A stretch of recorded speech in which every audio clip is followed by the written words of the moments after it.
Good morning, good evening, and good afternoon, dear distinguished speakers and participants around the world. Welcome to the SDG Global Festival of Action. It's my great pleasure to be here with you today and to moderate this important session at a race for nature, winning the climate crisis by large-scale ecosystem recovery and nature-based solutions. Well, the panel is hosted under the theme Turn It Round for Climate Action, which is in typical SDG festival style, aimed to mobilize, inspire, and also to connect thousands of SDG implementers around the world in order to bring the transformation that we need by encouraging leaders across sectors to do things differently and provide the most innovative tools and policies and insights to inspire people to take actions. Well, I am Nisreen Al-Saim, the chair of the United Nations Secretary General's Youth Advisory Group on Climate Change, and I will be moderating today's webinar.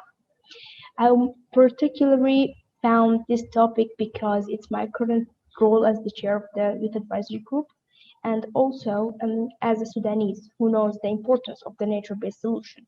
We don't have much technology. My country is one of the least developed countries, but my people tend to survive through indigenous knowledge, through nature, and through a very much small, innovative, but also big solutions to the problems they face in their daily lives. Well, I'm so also delighted that we have a very unique panel today with us, bring together high-level decision makers, experts, voices from key stakeholders, young representatives, and indigenous groups. Well, before I introduce you to the speakers, let me kindly give the floor to Mr. Ovies Samd, who is the Deputy Executive Secretary of the United Nations Framework Convention on Climate Change. Sir, the floor is yours. Nisreen, thank you very much. And dear colleagues, panelists, participants, ladies and gentlemen around the world, good morning, good afternoon, good evening.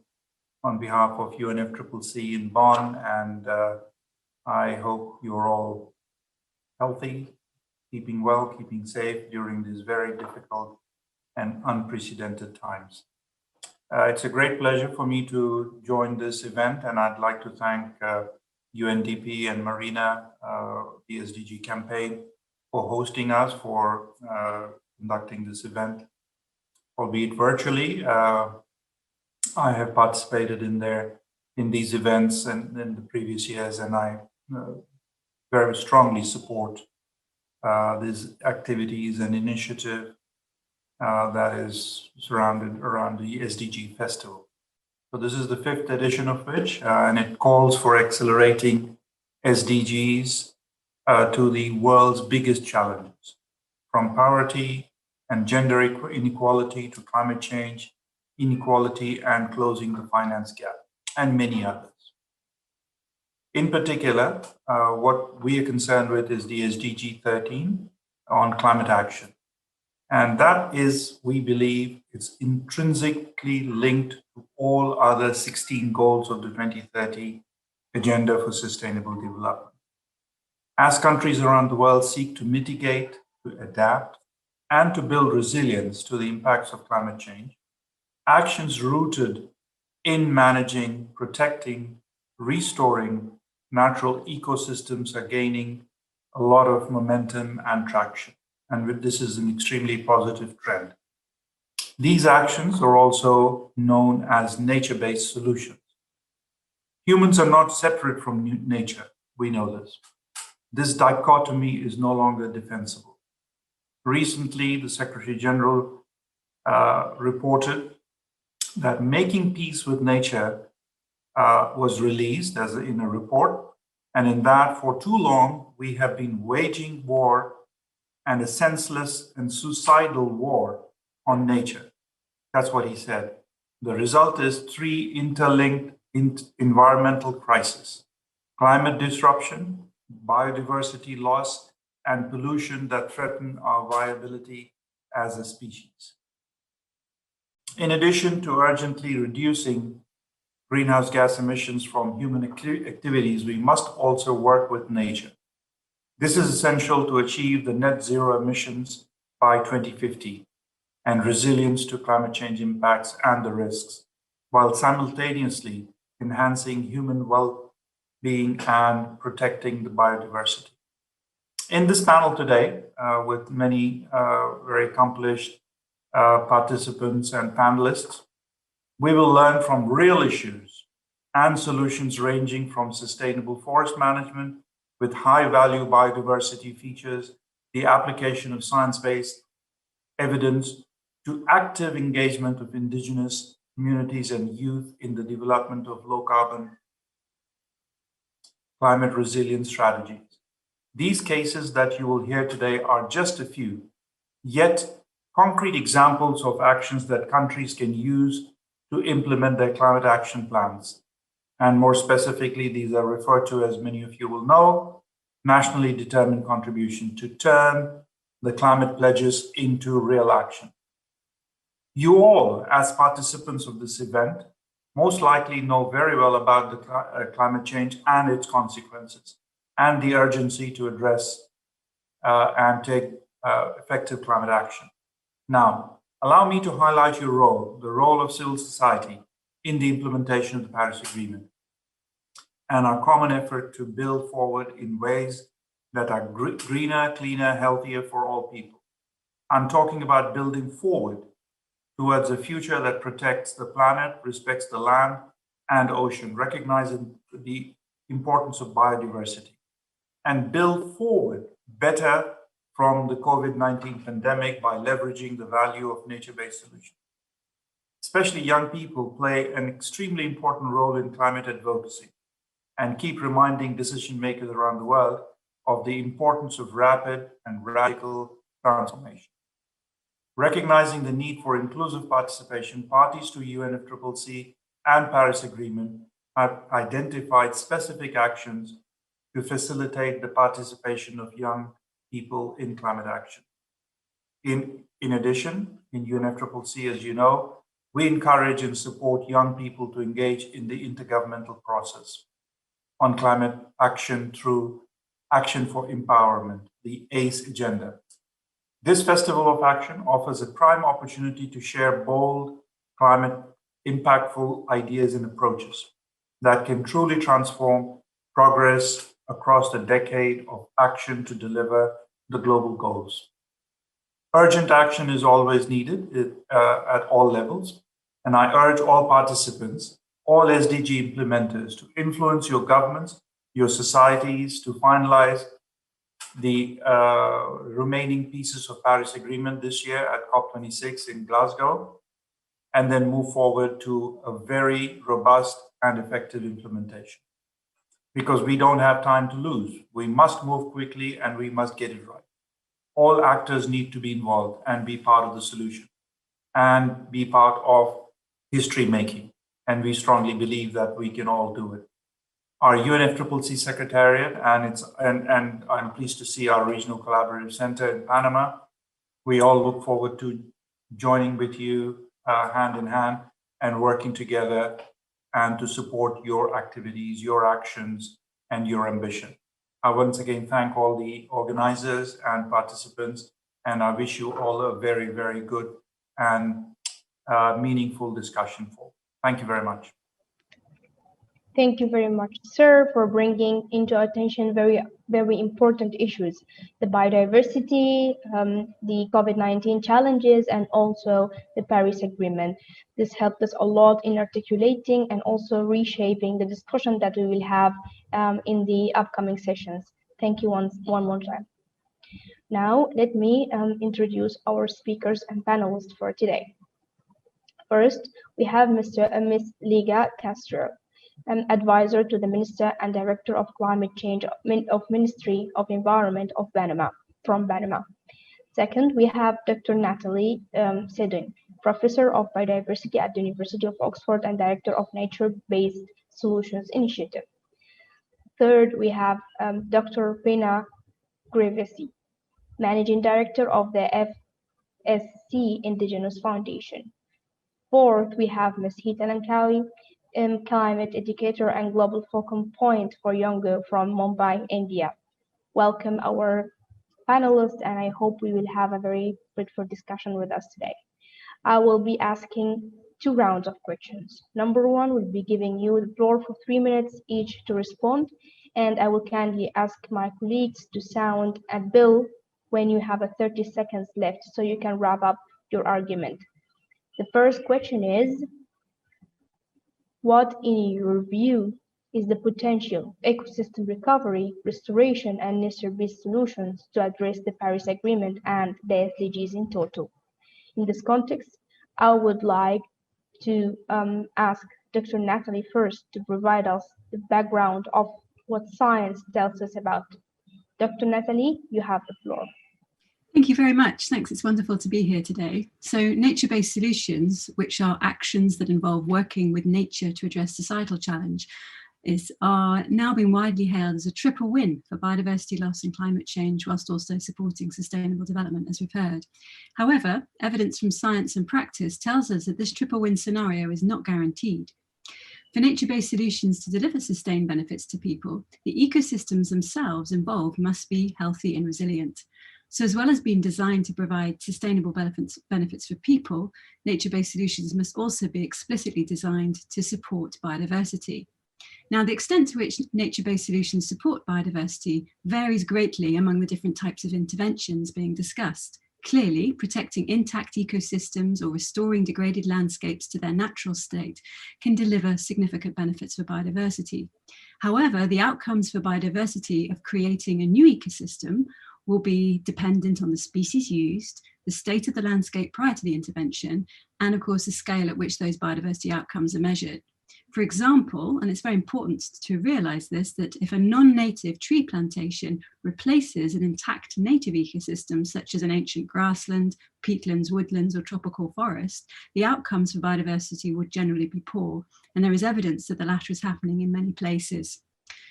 There is also evidence that where regulatory frameworks are weak and land easily appropriated, plantations and other nature-based interventions can be established without respecting livelihoods, rights, or knowledge of the local communities and indigenous peoples.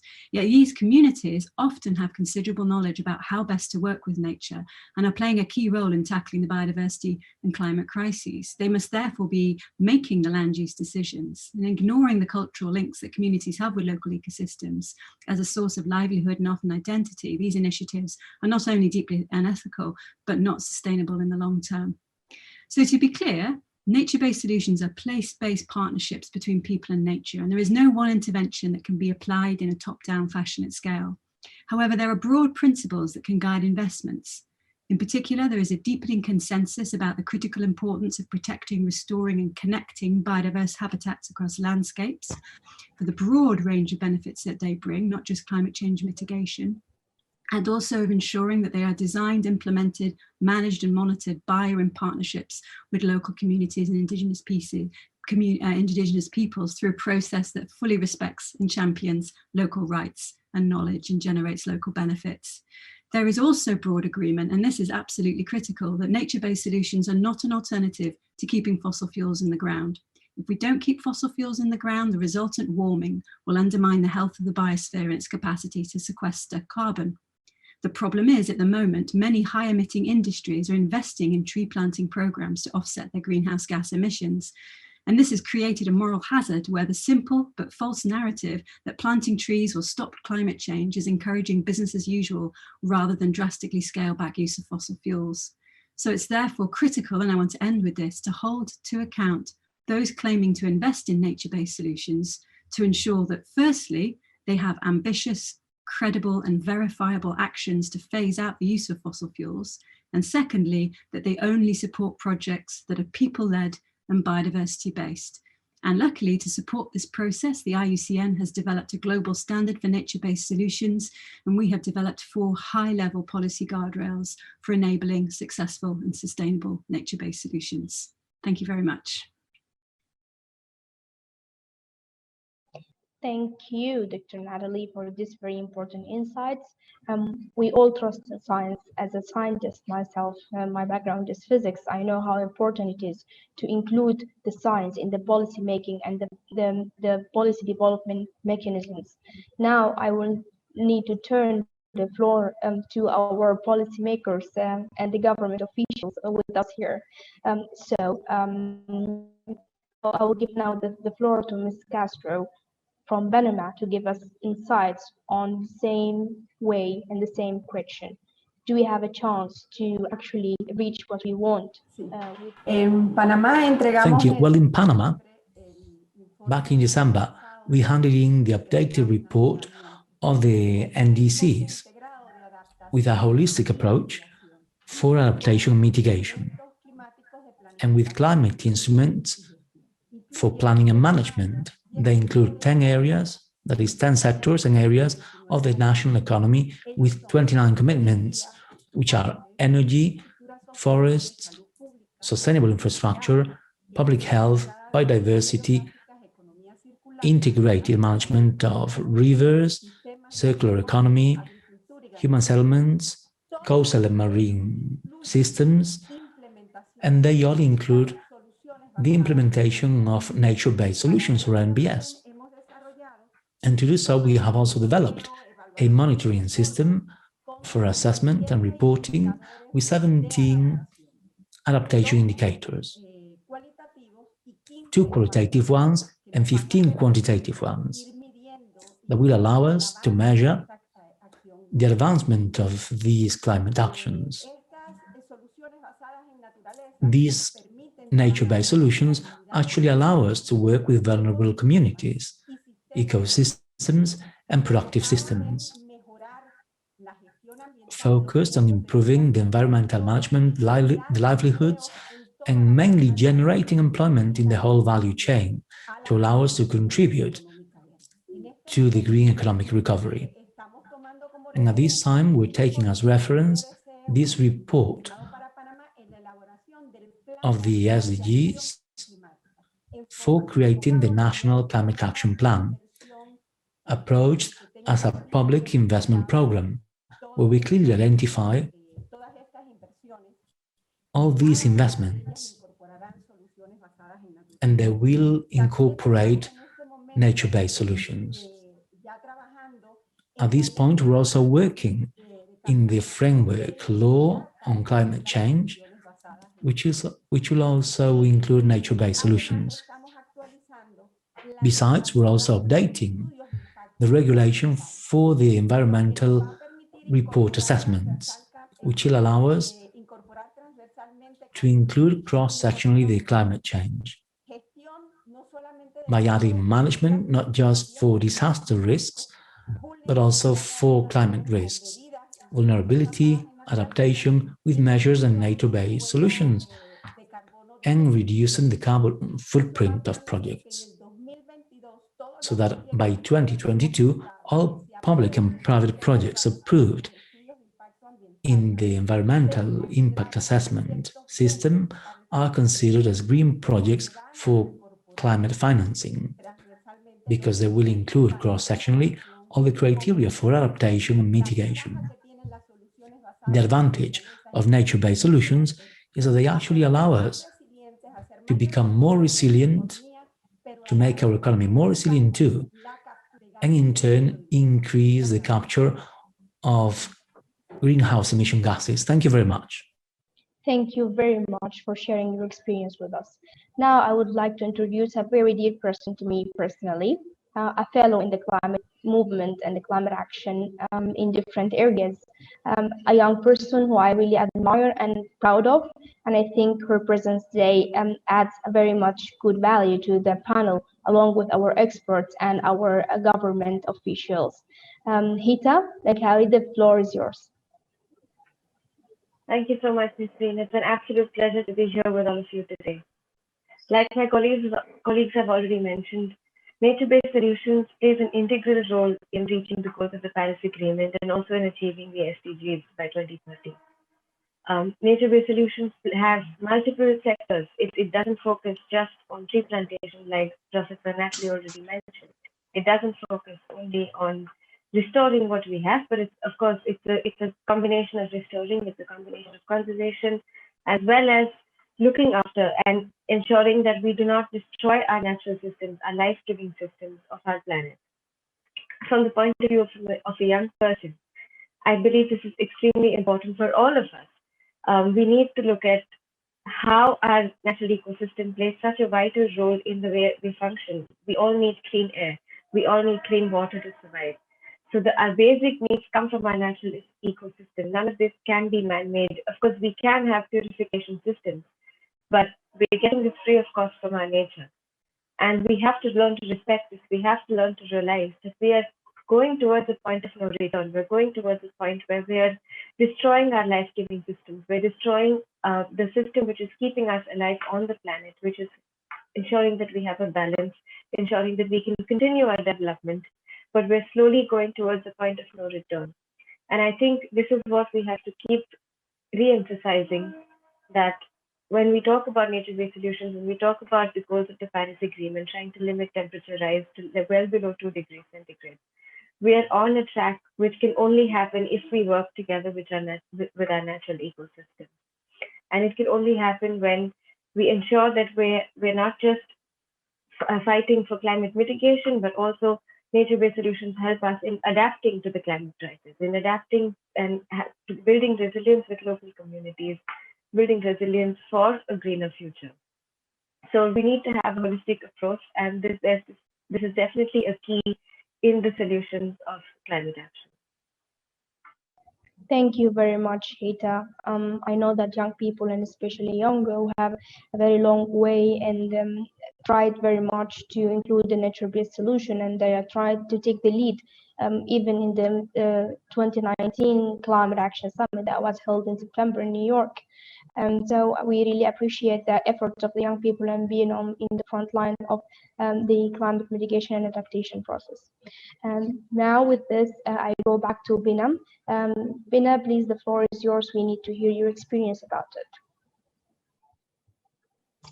Yes, as I was saying before, sustainable forest management can deliver many of the SDGs, and that includes gender equality. Some years ago, we changed our standard, which is our forest universal requirements, to improve the flexibility of the role of women as forest workers. And that's an example on how forestry can also deliver gender equality benefits. On top of that, and acknowledging the importance of integrating nature-based solutions through the diverse use of forests, we created in 2018 a new program to extend the certification of sustainable forest management to ecosystem services. In that way, we are already verifying positive impacts on these ecosystem services, which is carbon sequestration, biodiversity conservation, soil conservation, water conservation, and the use of forests for recreation. And we already see that many communities and indigenous peoples, in particular in Latin America, are already receiving financial benefits for the conservation and restoration of those ecosystem services. I can put an example of a community in Brazil, in the Brazilian Amazon, that has recently verified the ecosystem services impacts on biodiversity and carbon, and produces acai, which is a non-timber forest product that is quite popular for human consumption. An example in the Peruvian Amazon, where we are working with energy companies to promote the conservation of jaguar habitats in collaboration with indigenous peoples and companies and forestry companies. Another example of a community, a cooperative, basically formed by women in Ecuador, which have verified the positive impacts on water conservation in bamboo plantations. So I think the examples are quite broad. We see a trend of new actors getting more interest on sustainable forest management and certification as a way to demonstrate the impacts that they are creating on their actions. Thank you. Thank you very much, Bena. It's very enriching to hear different sides of the stories and different insights from different sectors. Well, we have something that we say as young people around the climate change. We say that it's time to walk the talk. And so the second round of question and the second session will be mainly about how to walk the talk and how to take an actual actions regarding net zero resilient, building resilient society, and depending on the natural-based solutions, of course. Well, one of the most critical ones in your opinion, what are the most concrete enablers that can help us to achieve the net zero and the resilience of the societies depending on the nature-based solutions and so on. Well, I would like to start with the last person we ended with, Bena. So Bena, the floor is yours again. Thank you very much. To me, I see two enablers, which I believe are very important. One is the role of investors and decision makers on prioritizing nature-based solutions in contrast to high-tech and very expensive technologies against climate change. The second one, which I believe is a role of organizations such as the Forest Stewardship Council and others, as we are a membership organization that integrates social, environmental, and economic interests. So we have indigenous peoples there, we have labor unions there, we have NGOs, we have companies, we have investors, we have banks, and every actor interested in good forest management. So I believe that we need to expand the role of forestry as well from a governance in landscape perspectives, and use these networks and integration of actors to improve this governance and their decision-making, the decision-making of indigenous peoples and local communities on how to better implement these nature-based solutions so that these solutions also provide economic and social benefits to them. Thank you very much, Bena. Now we go to the government officials and the policymakers. How do you think the enablers to achieve the net zero and the resilient societies in the current situation we are now living in? Ms. Liga de Castro, the floor is yours. Thank you. In fact, I think we need to work with all the stakeholders in society to strengthen all the capabilities, not just in our indigenous regions, in our vulnerable populations. We also need to work with the private sector so that we can actually transform the way in which things are being done. In that regard, in Panama, we just finished our emissions inventory. It's being done internally at the Climate Change Directorate, mainly with young people that are very well prepared. And now in scientific evidence, we can actually announce that we're a negative carbon country. There are only 3 in the world: Suriname, Bhutan, and Panama. And we have built that throughout the years, mainly with nature-based solutions, working with people, with all the public institutions, with companies, and with communities, so that we can actually manage productive systems and natural processes. And we're implementing the restoration of degraded soil in rivers, in coral reefs, in pastures, so that we can gain resilience, as well as comply with the commitment to be an carbon negative country as a contribution before the climate crisis. We're actually being quite successful in forest restoration and their connectivity by regenerating natural forests,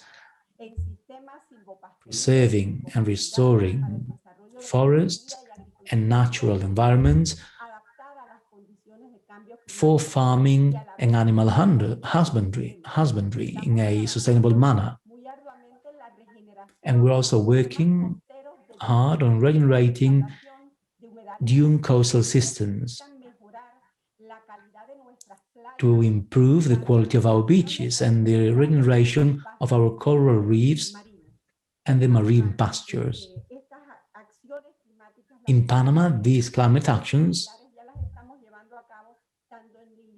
are being done in the Pacific coast and the Atlantic coast, because we have lost land due to the raising of the sea. and the erosion.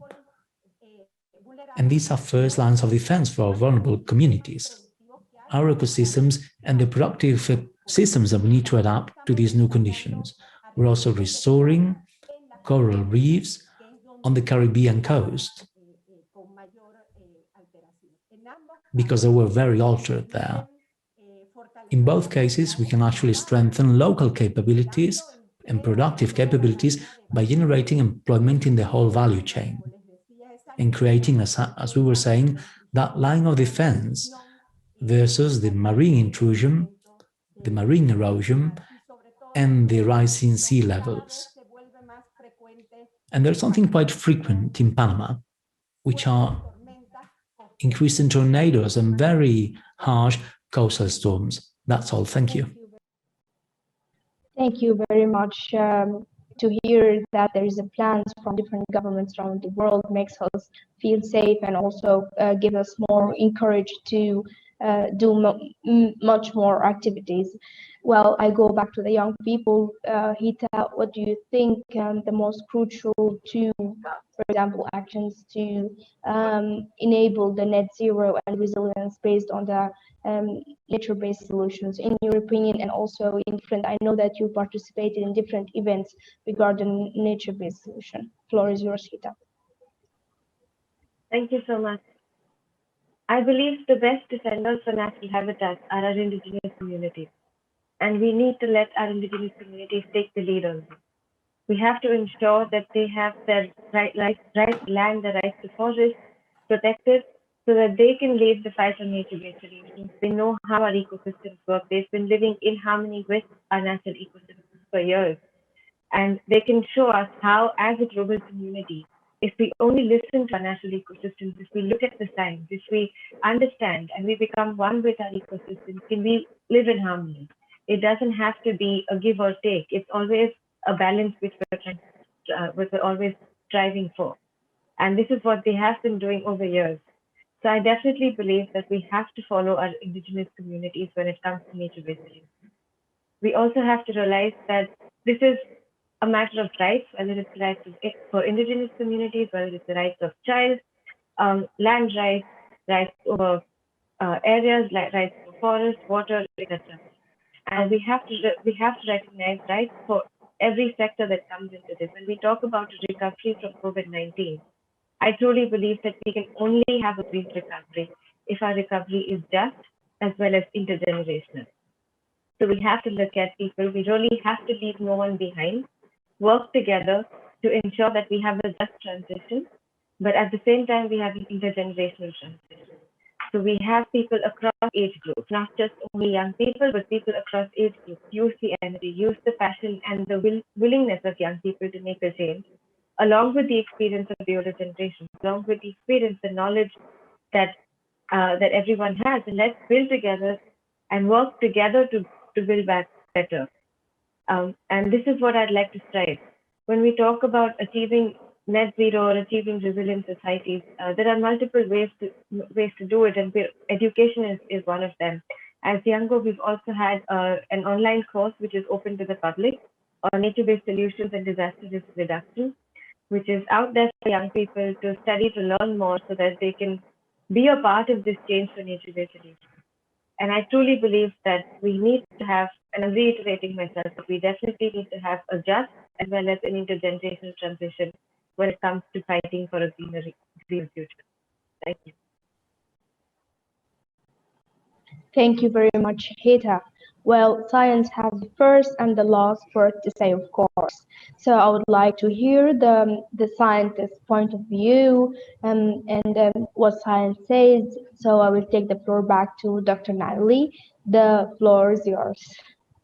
Thank you very much. I mean, what the science says is very much echoed in the comments of the previous speakers, and very good to hear very important to hear the role of youth and Indigenous people and the critical role of education. I'm very, very happy to hear that those points were highlighted just then, and I agree with them.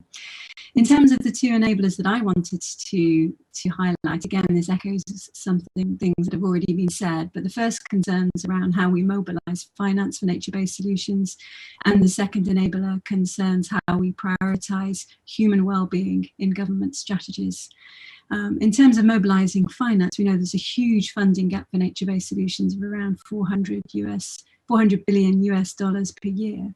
Now, an increase in public funding would help plug some of the gap, for example, via schemes that provide tax incentives to good investors in nature-based solutions. In other words, those that have ambitious and credible pathways to net zero and net biodiversity loss in their supply chains and across their operations.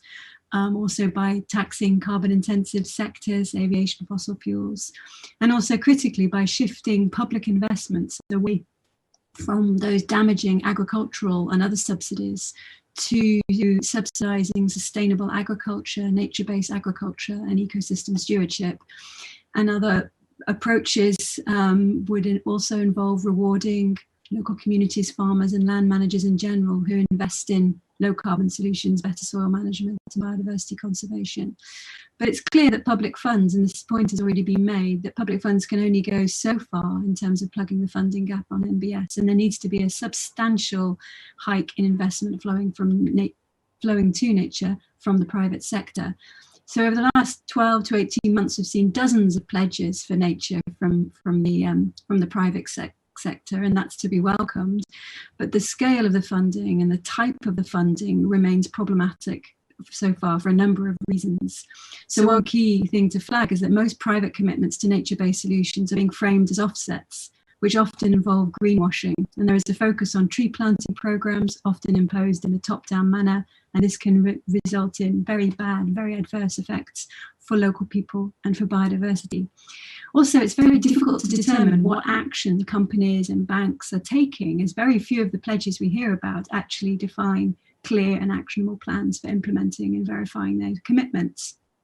So to address these issues, a system needs to be in place to restrict investment in NBS's carbon offsets to those entities that meet stringent criteria for ambitious, verifiable emissions reductions throughout their operations and throughout their supply chains.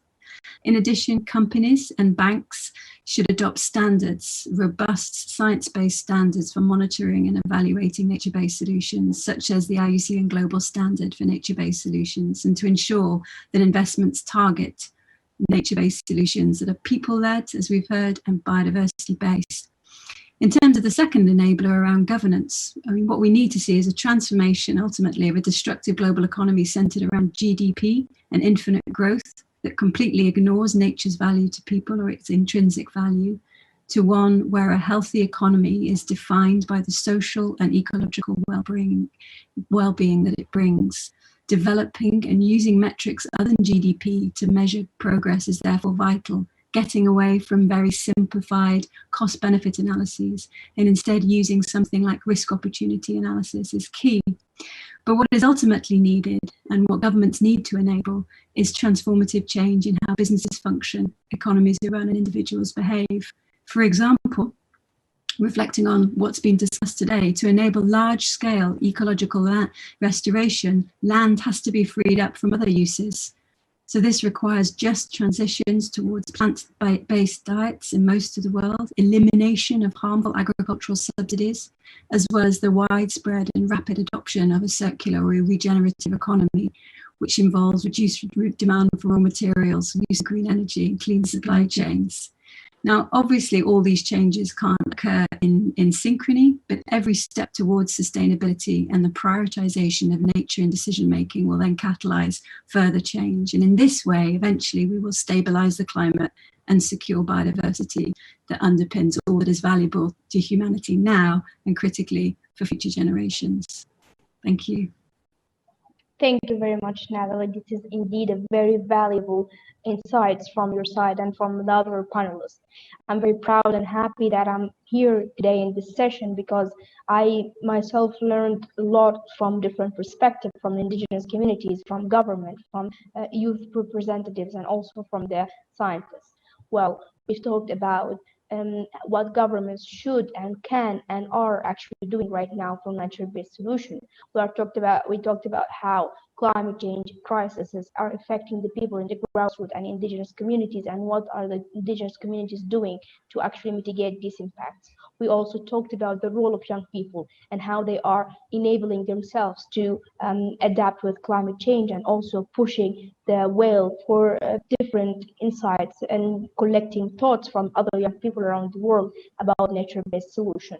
We talked about the importance of science and also the importance of the flow of finance for nature-based solution, because actually, if we like it or not, finance is a key and for a lot of activities, and it helps us to move things forward. Well, this is a very diverse, unique panel with us today. I hope everyone enjoyed the session today as much as I did myself. I want a special thank to our panelists today for giving us these very important insights, and thank you for being us with us today here and bring us such deep knowledge and perspectives. And also thank you for all of our audience for showing interest in the session and also for attending it. Very much thank you. And my final request will be to prioritize this agenda item. Nature-based solution needs a lot of effort from all of us to make it on top of the agenda. Nature needs us, and we need nature for our future. Thank you very much. I was very glad to be here with you today.